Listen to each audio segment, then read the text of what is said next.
Hey, and welcome to episode number 149 of The Brave Widow Show. Today, I have a very special guest on the show with me. I have one of my Brave Widow clients and amazing members of our tribe named Karen. Karen joined Brave Widow when we were running a very special Black Friday offer. And so she has been part of the membership since December. It is now the end of April. And she has just been so vocal about how much her life has changed in just the 3 to 4 months of coaching and being part of the Brave Widow member experience. And so I finally invited her to come be a guest on the podcast and to share her story and to just talk about what her experience has been like. As you might appreciate, not everyone wants to be on camera. Not everyone wants to share the vulnerabilities of their story, but Karen is very bold and brave, and she's been such an advocate. I'm just been so grateful to work with her. So you'll get to hear her story as well as part of her experience in Brave Widow coaching. And if you would like to set up a consult to join Brave Widow to be part of the coaching program, you just simply go to bravewidow.com and schedule your consult. I'll be happy to talk with you to understand where you are currently in the 4 seasons of widowhood and help you come up with your direct action plan that will help you move forward and rebuild your life. To get started, just go to bravewidow.com. All right, let's dive in.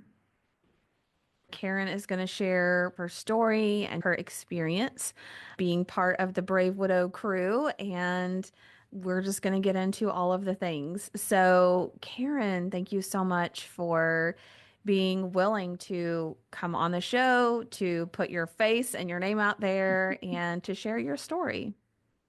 Thank you so much, Emily. It's thrilling. I never imagined I'd be doing this 4 months ago. So I'm excited to do it. And it's not hard for me to talk and share my story about my life with my husband, Ben, and also what being a part of Brave Widow has meant to me. It's been an answer to a 4 year long prayer to have found you and responded to your call. And so I am so glad I did because it really has changed my life and given me a new outlook on life in an extremely short amount of time that I never expected. But it's happened and here we are. So Yeah, absolutely. And I think that God just brought us together because I yeah. definitely have loved getting to learn Mhm. more about you and to just see not only for myself the growth and the changes and how you've changed, but it's just been great for you that other people have noticed and just the joy I think that you've been able to come to the calls with has been awesome to see Oh, that change thank over you. time. So yeah. Thank So, you. why don't we start just with your story of you're a mom, you were married to Ben, and you're now experiencing the journey of being a widow? I guess I'll start at the beginning, as the song says in Sound of Music, my favorite musical. Let's start at the very beginning. I met Ben in 1983 when I was only 25 years old. He was 39, about to be 40, and he needed an accompanist, someone who would play piano and accompany and organ and accompany him as a musician. He had spent 16 years in Europe when his family went to Finland after he graduated from high school and studied at the Sibelius Academy, which is the university, one of the best music schools in the world, became an opera singer, a vocal coach. He coached the choral group that won first place in an international competition and beat out the Soviets. They were furious, of Wow. course. And he had amazing experiences. He even smuggled Bibles when he would go on some of his international trips, and he was a musical emissary for the Finnish government. And so the Lord protected him there. Otherwise, I wouldn't be sitting here. And that was his background. And he brought his family back here to the United States in 1978, which was about the same time I went to the Twin Cities. And after college, I was a church music major at St. Olaf. And so we met when our church secretary put me together with him. I had been through a very brief, unfortunate marriage. And literally the day before we met was the divorce hearing. The day before that was Easter. And then that Tuesday, I met him. And I remember thinking, there's something special about this day. And I wasn't thinking him, no way. And little did I know that would change my life. We did music together. A year later, our choir director at church had a stroke. So he became the director. I was the accompanist of the choir, and we became a team. And he even let me choose the music. He had to work out of town, he had a computer job for part of the week. So I would get things ready for choir on Thursday nights and or Wednesday nights, I guess it was at that church. We were in 8 churches during the course of our marriage together. We were not married until 1994. On midsummer, June 21st, 1993, he proposed to me beneath the arch in St. Louis. Our family was there on vacation. My mother had reluctantly agreed to let him come along. I remember her saying, he hasn't committed to you yet, so I'm not sure we should let him come this year. But we would have fought it because he already knew what he was going to do. He was a romantic. And so that night, after spending time with my family and he was getting a little antsy, we went down to the arch and it was close to closing time. In the parking ramp, I heard him mutter to himself, if we don't get out there tonight, I don't know what I'm going to do. Light bulb. I knew then that something was up. Oh And when boy. we got out underneath that huge thing, I think it's 610 feet high and 610 feet across, I knew it was up. And so he takes my hands facing each other, the Mississippi River on one side, the city of St. Louis on the other, and asked me to marry him. And of course, I jumped up and down and hugged him. And then we stood there and we prayed. We took our held hands and prayed for 15 minutes probably about everything about our future, the children we would have. Lord, give us the children you want us to have, and just all of the things. And there was a casino boat parked on the other side, the Illinois side of the river, and I kid you not, there were spotlights that went off and floodlights and filled the sky the second we started to pray. The second we ended our prayer, off they went. And we were like, Wow. maybe this is a confirmation. And it was, we told our family the next morning when we were all sitting waiting to get into the St. Louis Zoo. So that is how we started, and we got married in the end of February. Really stupid time for 2 people from Minnesota. We should have known better, but we had to arrange it so that as many of his kids, he has 3 older children, could be there and during school breaks or something. And my dad, I was also a preacher's kid, so was he. And so PK. And so dad, even though he had just retired a year before that, said, and we were going to get married in his last pastorate that he served at. And he said, Karen Renee, you know better than to ask a pastor to have a wedding in December. And I'm like, but Dad, you're not even preaching anymore. So we got married on February 26th between blizzards and almost froze to death getting into our hotel, the St. James Hotel, a very historical place in Red Wing, Minnesota. And that was how it started. And we started having children very soon after that. I was 36 going on 37. He was 50 when we got married. And I didn't know if we'd be able to have kids, but we definitely wanted that. And I knew he was willing, amazingly, to be a father again, of how many children the Lord blessed us with. And so the Lord blessed us with 3 living children. And our second child, the Lord took him or her. Ben knows now whether it's a girl or a boy. I joke about that. But he took that child directly to heaven. So that was a tough thing to go through that. But a few months later, I was pregnant with Lizzie. I wanted to be pregnant again by my 40th birthday. I missed it by a couple weeks, but she's our middle child, and our oldest child is Rachel. She just turned 30, which I can't believe. And then Liz is our middle child, and David is our youngest. And so, and 3 kids, a lively household. And I don't know how I did it, but when they were all under the age of 4.5, and I was pregnant and having them, we sang in 3 choirs, 2 at our church and a professional church musicians choir. I don't know how we did it. I look back now and go, I was crazy. I even made a full dinner the day we did the Messiah at our church, and we did the whole thing except for maybe 2 choruses and a few solos. And Ben and I were both soloists. He actually had to take over for the alto soloist who got strep throat. So he did double duty. So it was, and members of the St. Paul Chamber Orchestra were our orchestra. It was just amazing. We got to do a lot of choral music in that particular church. And so we did all that when our kids were little. And then as they grew, we went to another church and they were in all 3 of the children's choirs, and we did musicals with them. And I accompanied one of them, and I was like the church gopher, and I did everything from subbing on the organ to directing handbells and singing in 2 choirs. And so that was our life when our kids were young.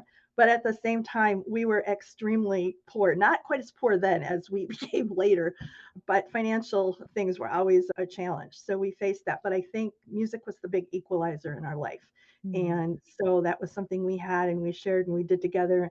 And we were a team from the get go, from the very first time we started working together at our church in Minneapolis. So that was where our life led. In 2001, there was a big tornado. We had a tornado here last night, but it wasn't major. And up in Siren, Wisconsin, which was very close to where my grandparents had a lake home. And my parents would provide for a resort vacation for all of us every summer. So my two siblings and I and they could get together.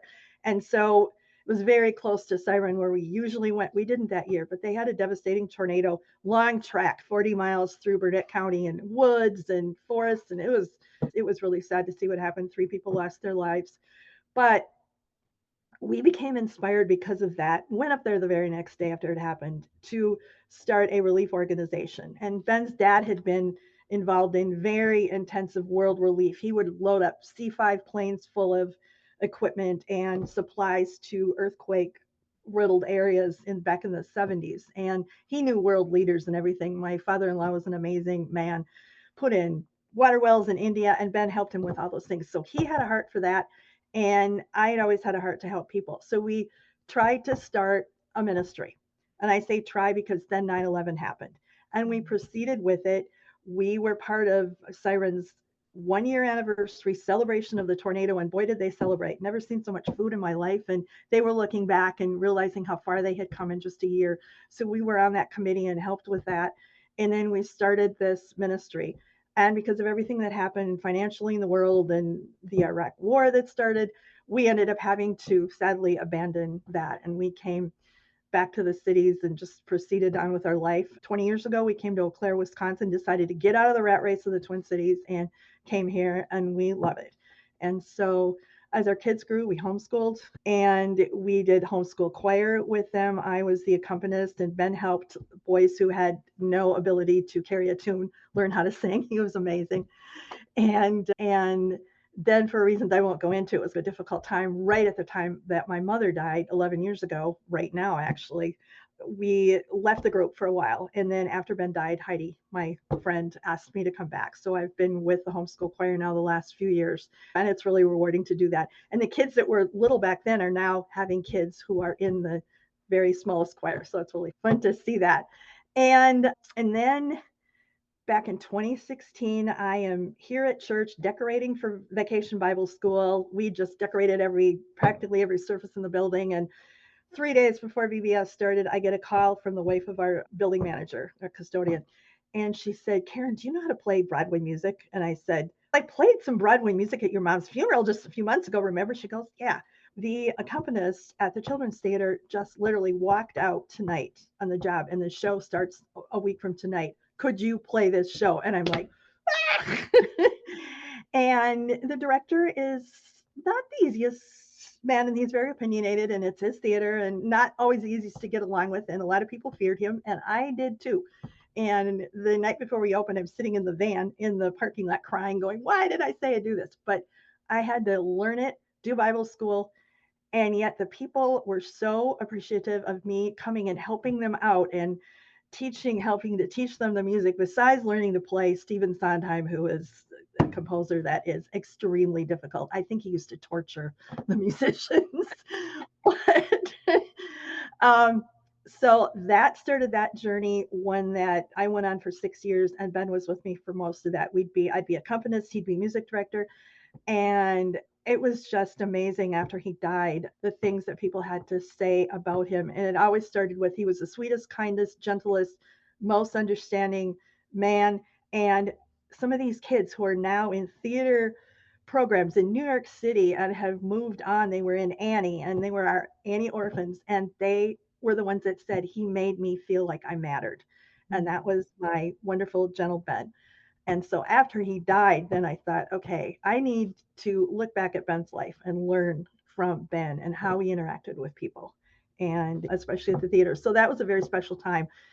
2 of our kids started acting with us. So it was a family affair. And Liz, our middle child, and her husband They said, we're the professional audience. But this last November, Rachel, Liz, and David were all in Beauty and the Beast together. And that was just a neat moment. So we did that. And that was the last sort of musical thing. I'll even say it was a ministry, because at November of 2019, at our cast party for Elf, Ben ended up sitting at the island in Elf's home. They were hosting the party, beer bottles and everything everywhere. We're in Wisconsin, so beer is a big part of everything. So is cheese. It's true. And he ended up sharing the gospel with these guys. Our tech director, who was divorced and hoping for a wife, and a couple of guys who were engaged to each other, our other music director. And it was just really amazing. And I sat there the whole time just going, I can't believe I'm hearing this. And I was praying for him. So he just made a real impact in that community. And it was our outreach outside of Bethesda, our church. So it was really good. And it happened right after I had prayed, and the pastor had given a sermon about reaching out beyond the walls of this church. And I looked at Ben and I'm going, what is our ministry? Where is it? Everything we do is here. The homeschool group, the choir, everything. And boom, then it happened. So that was at the end of his life. And our daughter Liz got married to Jared. They had met on the mission trip that they had to Haiti.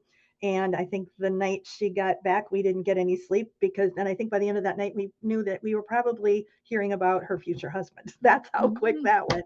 And they were together for 6 years, got married in 2018. And then at that time, I noticed Ben's health was declining. He had polio when he was 16. And I thought he was getting post-polio syndrome, and he was having trouble with balance issues and things like that. And his doctor just callously said one day, you had polio, so you've got post-polio syndrome and you'll end up in a wheelchair. End of discussion. That was it. And so Ben never went back to that doctor. In fact, he never went back to anybody. But what I think is that he probably had Lewy body dementia, and he started having some dementia signs, and I started wondering about it. Then COVID hit.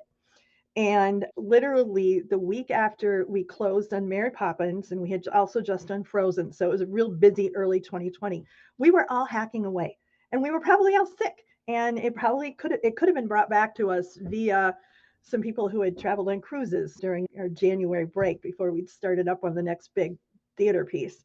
And I think I had it briefly for 2 days during a blizzard. 2 days later, I'm out shoveling snow so we could get out of the driveway to get to rehearsal. But we didn't know what it was at that point. We closed on Mary Poppins the first weekend in March, and the next week our governor shut down the state. During that time, I was going to take him to the Aging and Disability Resource Center. We were going to get his eyes checked because his eyes were jumping all over the place. He'd look at a piece of music and couldn't see the notes. I knew something was terribly wrong. He didn't want to deal with it. He was like, the Lord will take care of us. The Lord will take care of us, which was always his motto, which is true. But I just really needed to know what in the world was going on.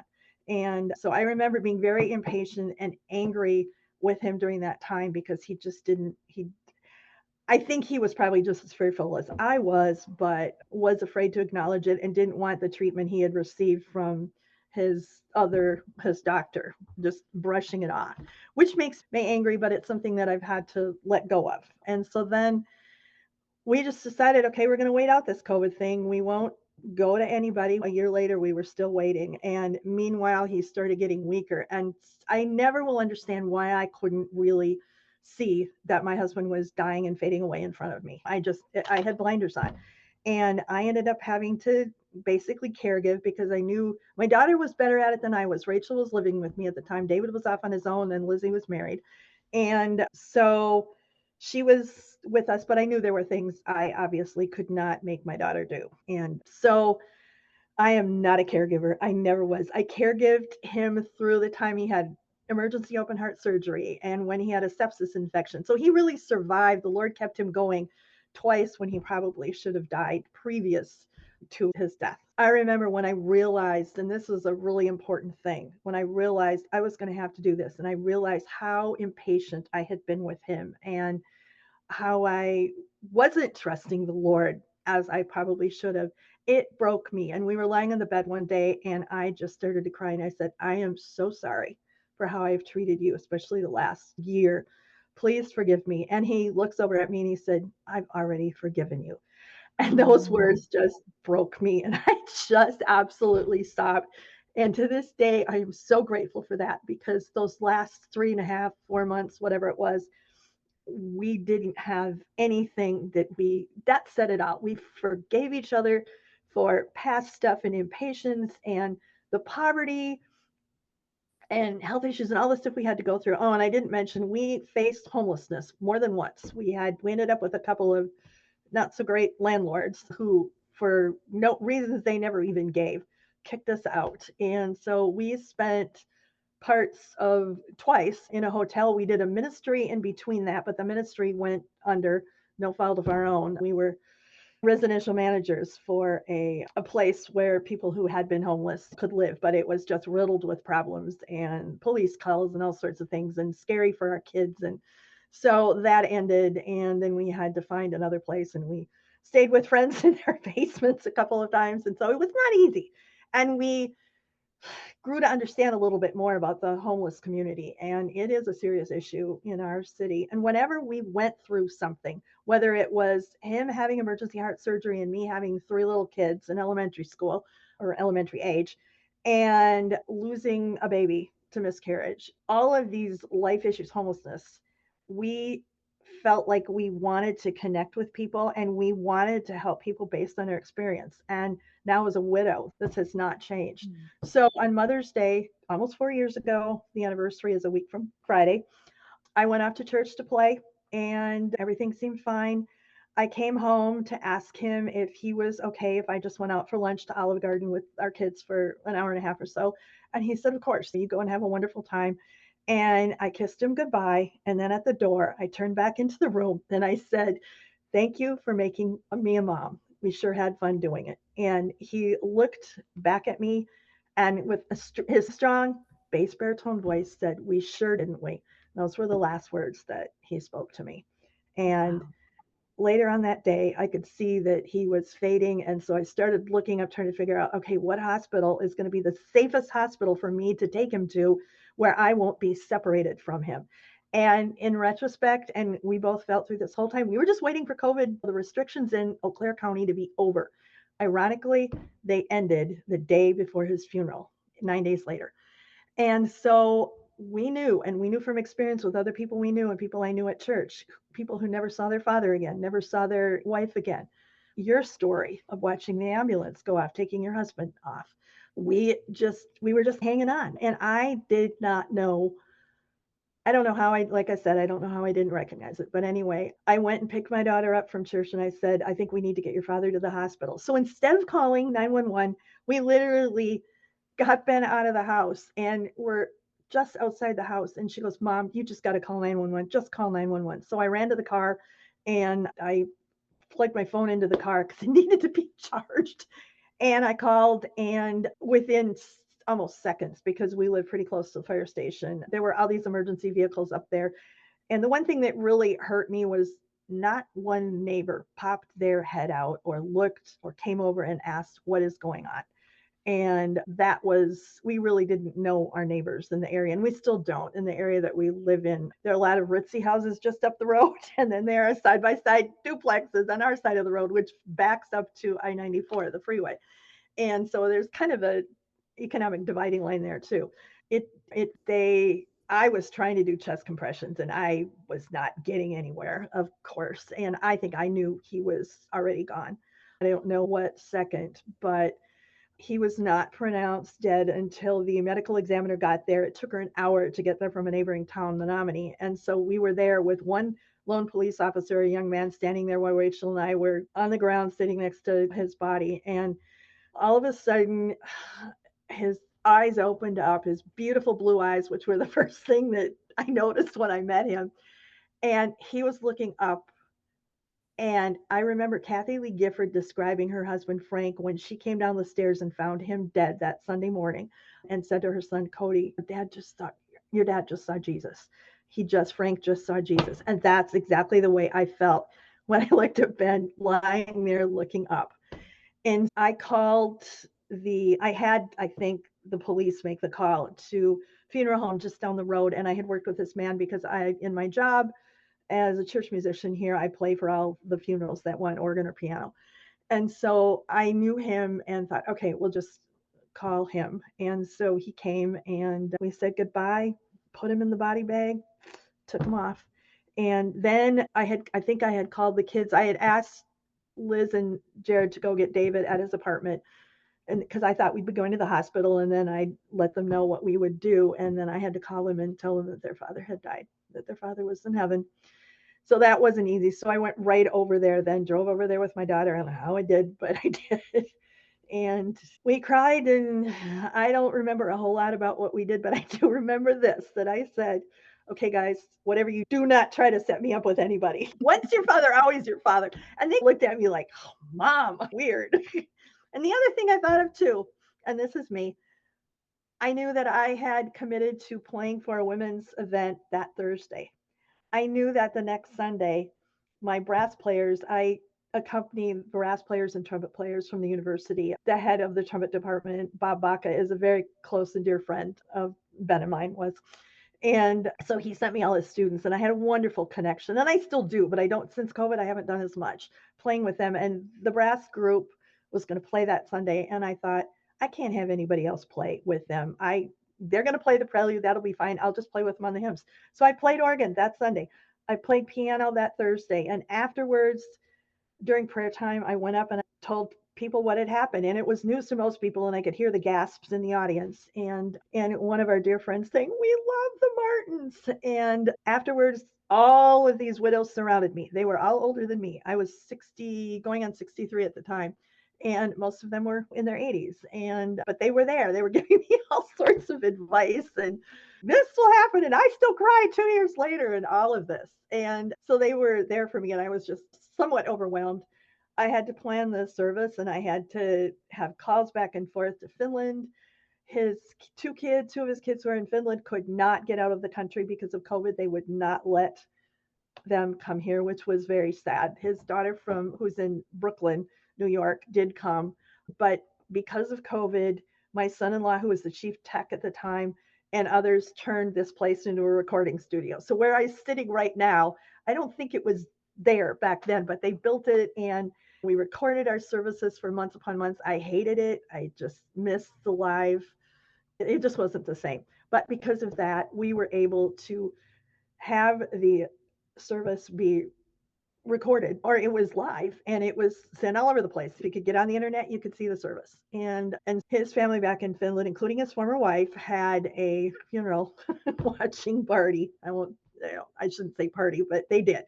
And my brother-in-law, who was caring for Ben's younger sister, who died a year later on Father's Day of Alzheimer's, was at home caring for Joni, and he was able to watch it, and so were other family members. And I stood up to speak. I spoke at the beginning, and I said, if you're here and people who might want to be watching it, this is what you tune into. I gave them the Bethesda address, and they did. And so as a result of that, many people in the theater community got to see the funeral. And the day after the funeral, I went to a show that I had promised at the theater that I wasn't involved in, that I had promised my friends I would go to. And I couldn't believe the number of people that came up to me and said, "We saw the funeral yesterday. We were so moved," and all of this. So it was a combination evangelistic service, I think, and a concert. And in addition to the prelude that our dear friend, a former music director, played, we had 10 pieces of music in his service, 4 hymns, I believe, the Hallelujah chorus at the end with the brass. And it was amazing. And it was an absolutely wonderful send off. I remember every second of it. I don't watch it very often anymore, but it's out there on YouTube, Ben Martin Funeral. And it was an amazing time. There weren't, just because of COVID and because that was just all ending in our community anyway, there weren't as many people here as I wish they had been, but it's really rewarding knowing that it was gotten out there. So that was the journey up to that point. And then the journey of widowhood began. So Well, I just want to take a minute and really commend you for the amount of time that you were married, the love and the dedication that you had to each other when you truly were like in sickness and health and rich or poor. Like you guys, you you're stuck waiting for Rich. together. Yeah, you really stuck together and loved each Mm-hmm. other and were, it seems, really a united front. Yeah, And we were. We that's were. not something that you see really often anymore or is celebrated. Yeah. So I just want to commend you for your love and the relationship that you two had. That was amazing. Thank you. That means a lot because it wasn't easy. The Lord got us through. Without the Lord, I don't think we would have made it. In fact, I know we probably wouldn't have, but we did, and we treasured those simple times. And our dates were at the bookstore. We got free food from Panero, where our daughter was one of the managers. And after he died, I started remembering all of those little simple times. And those are what mean the most to me. So whenever I send a wedding card or go to a wedding or something, I always tell the couple that treasure those little moments, those tiniest little things. And there were things that we thought about. And he always wanted to be so certain of what he was doing before he did it. And I was the one who would dive right in. I was the one that would learn a Bach prelude and fugue on a Saturday afternoon to play on Sunday. And he thought I was crazy. And he would go, Karen, space learning. He would go, spaccia, spaccia, like this, kind of fake Italian. He studied in Italy. But yeah, and so I was more dive in. He was more think through things. But that was good because we balanced each other out. But just remembering all those simple times, and because that's all we had to be creative because we didn't have much money. We were truly a team, and I will be forever grateful. But that's also why it's so hard now not having him here, Yeah. especially in my job at church. And Yeah. that Yeah. was one of the So, challenges.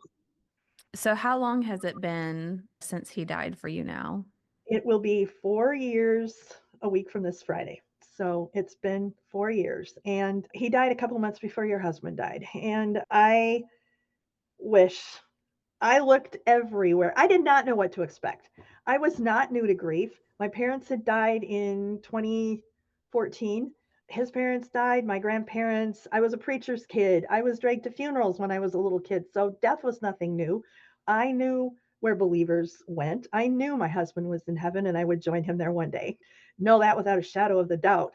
And so it wasn't that part of it that I feared or misunderstood. And I'm so glad I have that encouragement and knowledge that I know where he is and I know where I am going because I don't know what I would do without that. And I listen to podcasts and listen to people on the internet and hear people and widows and sometimes the people who had the very organizations that were trying to help people and they didn't know. They just thought their spouse was probably flying around in the air. There, I don't know, but it was very discouraging. I felt so bad for them. At the same time I was feeling my own grief. I was also feeling bad for other people and other people I ran into in my life here. But I was in the middle because I wasn't a young widow, but at the same time I wasn't 80 years old or more waiting to go home and to heaven to be with my spouse. And it was a hard place to be in the middle. So I was searching and I wanted connection. And in January, 7 months after he died, it was suggested by leadership here at church at my job that I needed to go to therapy or counseling. And I knew from the time I started filling out that application, this was not right. I knew in my spirit it wasn't right. And that was a hard thing. I went to 2 sessions and I just quit. I couldn't handle it. She said things like, you need to move on. And by the time we have our next session, I expect that you be on the road to healing. And I'm like, what? And she was a young woman who was an intern. I did not know that at the time. And she was like my daughter's age. So I don't even think she was 30. And I just knew that wasn't right. So I went on this search. Even went to a thing called the Death Cafe, which Whoa. my pastor teases me about. Um, and it was all sorts of interesting people. It was somebody who worked at the university, and I was able to share my story a little bit and the Lord with these people, but they were like, "Oh, I just want to be buried in the woods, and I'm just going to be a spirit and this." And there were all sorts of weird New Agey things that they embodied. So I didn't go back. But anyway, I just was longing for connection, and I could Right. not find that connection. And so my search lasted. The whole issue of counseling again came up because I was teetering on the brink last fall and the Christmas season, which is so hard without Ben because we had 38 years where we did Christmas together in the many churches and the places that we were. So that was really hard. So we weren't married for 38 years, 27, but the 11 that we were together as most of the time as colleagues, musical colleagues in the same churches for the most part. And that was really tough. I was looking for connection and I could not find it. So when they brought it up again this fall, and even giving me a list of people. You'll have to do it on Zoom. I don't want to do it on Zoom. And I was fearful of that. And because I looked up every counselor in this town. There was only one that I could tell that did grief. And we had a big healthcare shakeup a year ago this last winter, and two of our major hospitals in the area closed. And so a lot of medical people left, a lot of big houses up for sale. My daughter, the realtor, experienced that. And people just left because there was nothing here for them. It was taken away. So, hence, very little. I have a friend who has to be regulated on medication, and she can't even get a psychiatrist. She has to go to Minneapolis or contact somebody. I don't know how she does it, but she can't even get help when she needs to have her medication adjusted here in this city. And we're a mid-sized city, an area, larger area. So it's just been really tough. So I started listening to your podcasts and really related to you and the widows you had on and your God-centered focus and all that. And I looked into this. And so when you made the offer you did, I decided, okay, it's now or never. I didn't even have time to go to see if I could get assistance from people here. I just put it on my credit card and said, I'm going to do this. And that's when it started. And it couldn't have come at a better time. And I had a very difficult Christmas. I did things and acted and responded in ways that I should not have. And I'm very sorry that I did. And I made life difficult for my fellow beloved staff mates. And I don't know, 2 months ago, 3 months ago, I got called on the carpet after Christmas, after nobody talked to me for several weeks, and got called into one of those meetings where I can't remember the name of the document. You would know, where you have to agree that you're going to make these changes. Like a And that's, performance improvement plan. yes, that. Yeah. And I sat there thinking, I am 67 years old. I have been doing church music for 50 years. What am I doing here? And I was really upset. But then our executive pastor, also the person who helped, who did Ben's funeral and was a close family friend who married our daughter, also was more angry with me, I think, than any, from what I heard from my immediate boss, more angry with me than anybody that he had been. So it was really tough. And our lead pastor just sat there quietly, and I talked about, I just wanted to be heard. So at that meeting where I exploded and I cried and I ran out and I was upset and I challenged you guys, was because I wanted to be heard. And at the end of that meeting, he said to me, Karen, I'm so sorry I didn't listen better to you. And I think that really struck a chord with him. And it moves me to even say that. So I was in the middle of grief recovery method at the time, and was loving that those myths, those grief myths, which I had to deal with the whole time, were being busted. And I knew in my spirit the whole time that those, the Elizabeth Kubler-Ross stages, that just didn't really apply. I was never angry about Ben's death. I was angry about some other things, angry that I killed cars and I couldn't handle the practical things of life as a widow, which were my biggest challenge, and parenting young adults, getting them off into the world when they didn't think they needed to be parented, and I still do. And we have one car between three of us, so I am the driver, the chauffeur, and I also sometimes am like a DoorDash driver too. When I get a call at 10:30 at night, Mom, can you stop at McDonald's and get me this? And I, most of the time I comply, although following your guidelines to set boundaries, I am doing more of that. They Yay. aren't liking it, but I'm doing more of it. And I'm going to Yeah. stick to that. Just as, hey, I do this for you. I want to help you, but I also deserve respect. And I don't deserve to have somebody get into the car and be all up flustered and upset and telling me how to drive when there's ice on the road and it's dark, and just chillax, guys, please. Yeah. So that's the current challenge. But I love my kids dearly. They get along with each other. They love being with each other, and I'm very blessed. But all that was really hard. And letting my kid go off, my son, go off to winter camp 6 months after his dad died, or 7 months, and go to places out west. He even climbed Angel's Landing. And I did not know till afterwards that is the most dangerous hike in the country. Oh, And wow. he did it. And he was, other than the fact that he loves to walk and he works out, he's in pretty good physical shape. Still, he didn't have the right equipment. He didn't have the right shoes. And he did it. And I found out about it afterwards and almost killed him myself. So Well, I, yeah, but he survived. Lord protected him. But all the men in my life, pastors, friends of my students, other guys would say, Karen, just let him go. You've got to let him go. But it was so hard. It was so hard to be a solo parent of a son who wanted to go off. And I knew he was going to call eventually and say, I want to come home. And he did. And I wouldn't let him. I said, "You're with your roommate. He's counting on you to foot half the bill. You stay and let this be a lesson to you. I knew you weren't prepared. You have to stick it out now and we'll help you get home. We'll help you with money if we have to," which we did. But I wasn't going to let him do that. So there were all of these challenges, and I had just no connection with anybody and very little support. My friends here on staff, yes, and I have very good close friends. I can't, but like you said and you explained, and I wish I'd known this from the beginning, that people are going to walk away. They just will. Your life changes and your social circle and the people who are around you, it changes. And I didn't realize it would change as much as it did. So I wish I had known some of the things that you have taught me and you've taught all of us and had that experience of connection earlier. So I thank you so much for starting Widow. And it's been wonderful. And the woman you put me with in our little groups in grief recovery method, both of us married at 36. Both of us married 27 years. Both of us church musicians. Both of us piano teachers.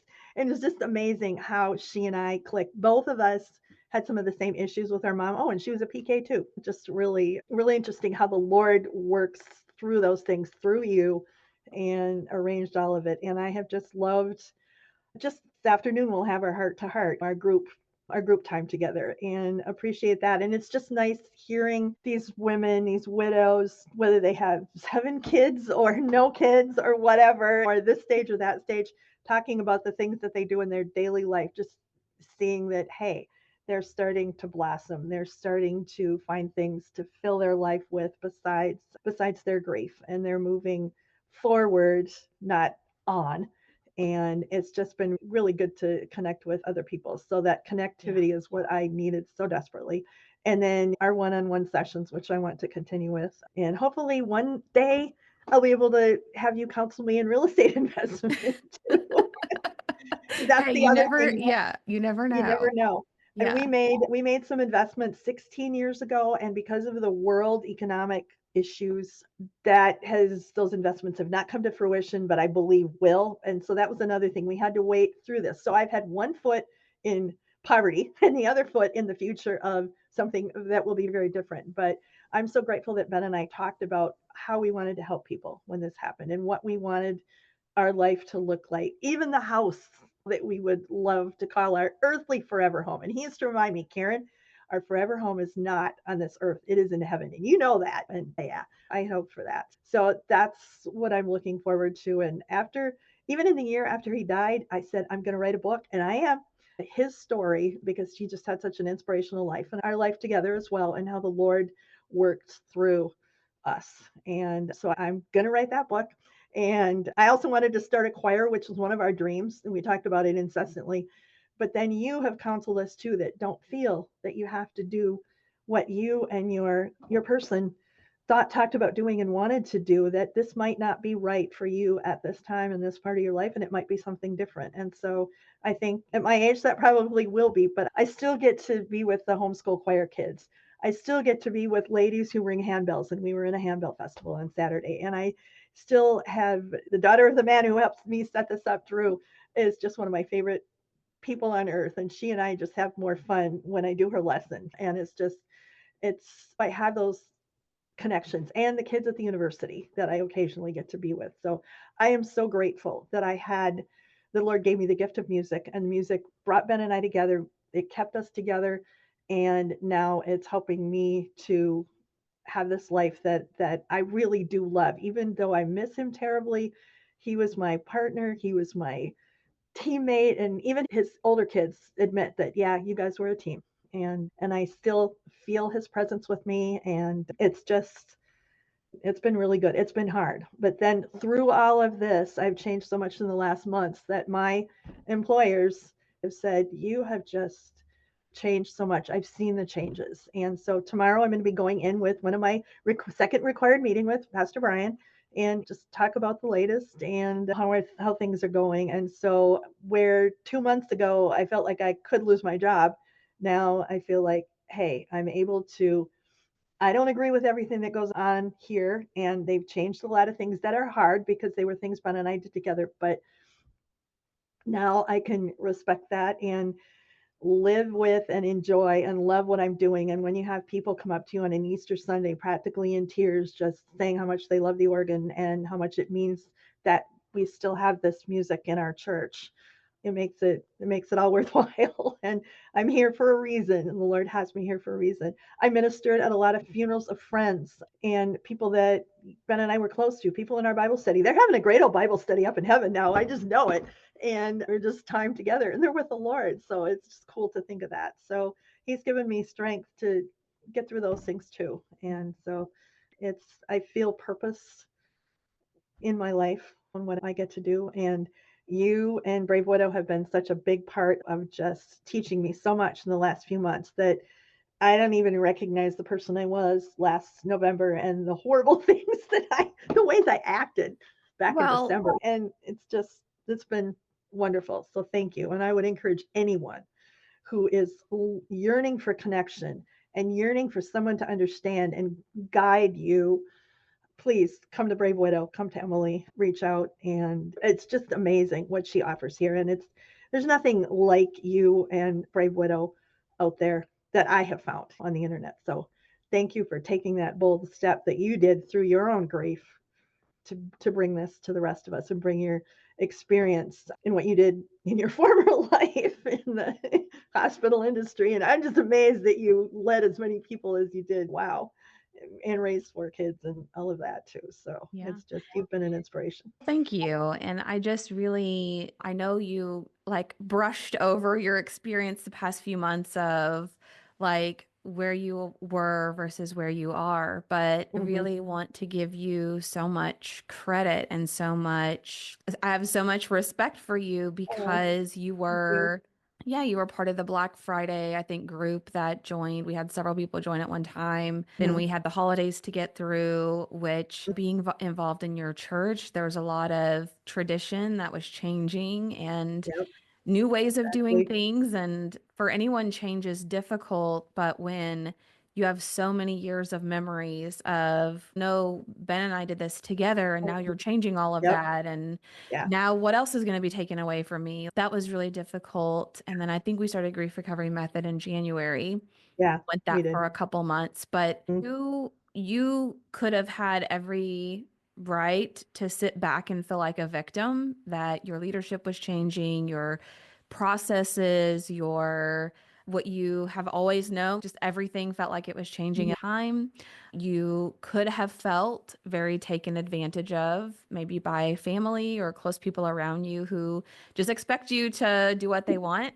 Yeah. And still, instead of sitting back and saying, I guess it's just the way it is, or I guess nobody appreciates me, like you never allowed yourself to stay in a place of being a victim and believing that this is just the rest of my life now. There were even almost 4 years later, that there was that desire in you to say, there has to be something better. There has to be a purpose for me. There has to be a reason why I'm still in the situation that I am. Mm-hmm. And I have put many employees on performance improvement plans. And when you do that, you always hope for the best, prepare for the worst, because Right. hope is like a wake up call. Like Yeah, either exactly. this is going to be Mhm. like, okay, we're getting back together, or this is the beginning of a series of the end, right? Of Right. this relationship.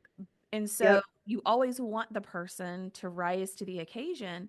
But in my Mhm. experience, a lot of times people tend to shrink back and feel like, oh, I'm just not wanted here. I need to Mhm. find another job. But in Mhm. all of our conversations and all of our working together, you were very firm. I can do this. I want to be able to do this. I believe I'm still here for a reason. And I know I'm going to have to change the way I've thought about things and overcome some personality differences or figure out how to navigate like new relationships.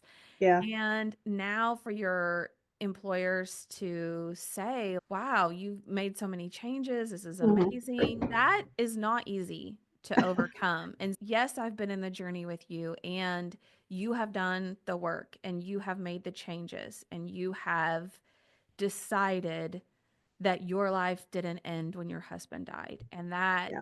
in itself Yeah. is amazing. So kudos to you. Thank you for the encouragement. I'm just almost surprised at how naturally this has unfolded over the last 3 months. And because this isn't me, I am a quarter German, a quarter, I just found out I was a quarter Ashkenazi Jew, which my sister and I suspected that for many years. We finally found out the truth. I'm a quarter Irish and a quarter English. And so I'm quite the combination. And there's a lot of feistiness or Irish fire in me, as my husband used to say.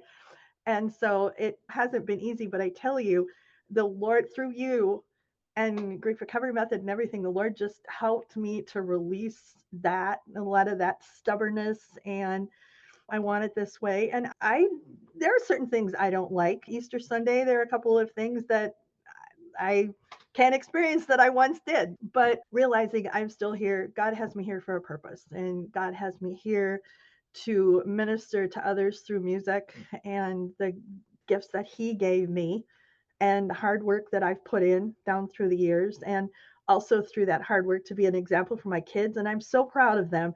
David is in Newsies right now, and he got in the car last night. He said, "Oh, I feel like an old man. I just feel, I don't know if I can do this because the dancing is so strenuous and so hard." But 10 years ago, this was a kid who could not dance. He didn't know his left foot from his right. And now he's in the front row of these Broadway shows that he does and loves it. And he was in SpongeBob and he danced, tap danced with 4 legs as Squidward. And all my kids, Rachel and Lizzie, and the three of them doing it together. And they have an unbelievable work ethic at their jobs, even though 2 of them are in food service and that's not what they want to do the rest of their lives. The other one is building a real estate business and it's already, she started during COVID and already has won awards for what she's done. And so I'm just so super proud of my kids and the fact that they looked at Ben and my example too of not giving up, of keeping on and just working very hard and having that work ethic. And so I thought I can't give up. I can't. What kind of an example would that be for not only my children, but kids in choir and other people I know? I need to, the Lord has placed me here for a reason. And these people have supported me and they've loved me. It's not that they haven't, even if we disagree, but I just slowly, the Lord worked in my heart and I realized I can't quit. I can't leave this place. These people mean too much to me. I have a purpose for being here. I just did he guided me here. I'm not always perfect. I still have my Yeah. frustrations, but I just can feel that I'm different and even different in how I respond to things, how I respond when the police stop me for driving too slow. I'll tell you that story later. Oh, I can't wait to hear. Or the tornado last night, waiting for the tornadoes that fortunately, blessedly, ended up not being what was predicted and all of that stuff. And so I'm just not responding or not giving in and responding to my kids the way they think I'm going to respond and just being firm, whether they like it or not. So I can feel the change in so many other areas, not just in this widowhood journey. And it will always be hard. And I will sit in my car and I will pray and I will look up and talk to Ben and even on Sunday nights because that's when this all happened on a late on a Sunday night almost 4 years ago. And I have ways of commemorating and remembering, and I love doing that. And I still have a little bottle of his ashes and throw some of them over the Stillwater Lift Bridge, which is Stillwater was a special place in oldest city in Minnesota. And I go there every once in a while because we used to go there a lot. He did with his older kids too. And I just have ways of commemorating and remembering. And that also brings beauty in the relationship, if you want to call it the relationship that I have now in thinking about us and what we had and where I am. So that's a cool thing I like to do is commemorate as well. Yeah. And I got to share all this when I was the music director for the nuns in Sound of Music the year after he died. And I shared our engagement story, I think almost the first night. These were a group of ladies and girls who most of them had never sung on a stage before. And they ended up sounding better than the Broadway nuns. And I was so proud of them. And they gave me a picture the night before we opened of St. Louis with the city from the perspective of the river and the arch and everything. And even our honeymoon hotel was in there. And it just really meant a lot to me. So people have resonated with parts of my story and I never hold back in sharing the Lord and his part in guiding us. And so I just hope in the future that he'll give me other opportunities to do. And I'm so grateful for you having me on today and just being able to share my story. And I want to be available also for widows who have been in and are in my situation, and just, reach a hand out of understanding and listening. And I've been so grateful to you because, as you can tell, I talk a lot, but you haven't muzzled me.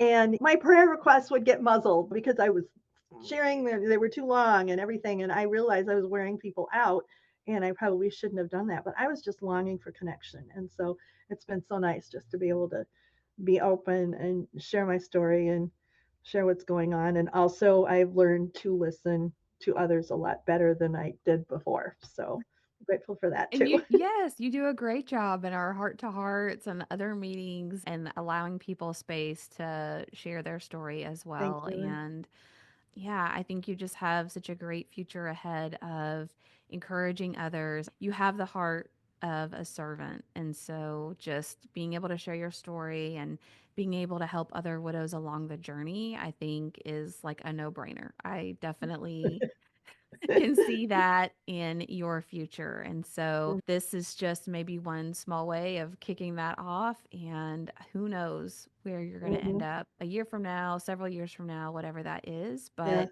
I just thank you for coming and sharing your story and some about your experience. And I will look forward to seeing you later today. Thank you so much. Thank you. I appreciate it so much, Emily. Love you. Love you too.